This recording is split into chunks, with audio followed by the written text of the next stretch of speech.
من الداخل. الجميع حارب الملاكمة الجزائرية إيمان، خاصة حين كانت صغيرة. عبرت بطلة الملاكمة الجزائرية إيمان خليف عن سعادتها ببلوغ النهائي أولمبياد باريس 2024 بعد فوزها اليوم الثلاثاء أمام منافستها التايلاندية شوانافينغ جانغيام في نصف النهائي وزن 66 كيلوغرام.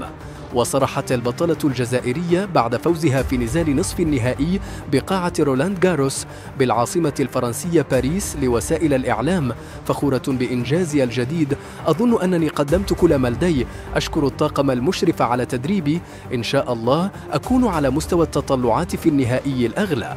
وأضافت إيمان خليف: الحمد لله الحلم يقترب، وإن شاء الله أقدم نهائي في المستوى وأكون مركزة على النزال، وهناك فريق خاص يقوم بالواجب النفسي اتجاهي لتفادي هذه الصدمة.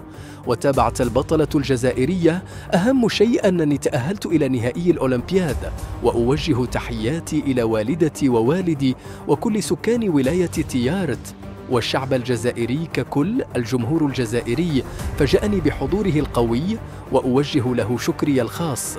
فخورة جدا بهذا الإنجاز الجديد على التوالي. وجه تحياتي خاصة إلى أمي، نشكرها جزيل الشكر. أمي نوجه لها هذا الفوز، نهدي لها هذا الفوز.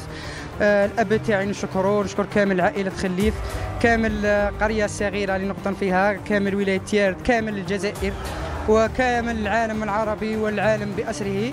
إن أعجبك الفيديو لا تنسى الاشتراك في القناة ليصلك كل جديد.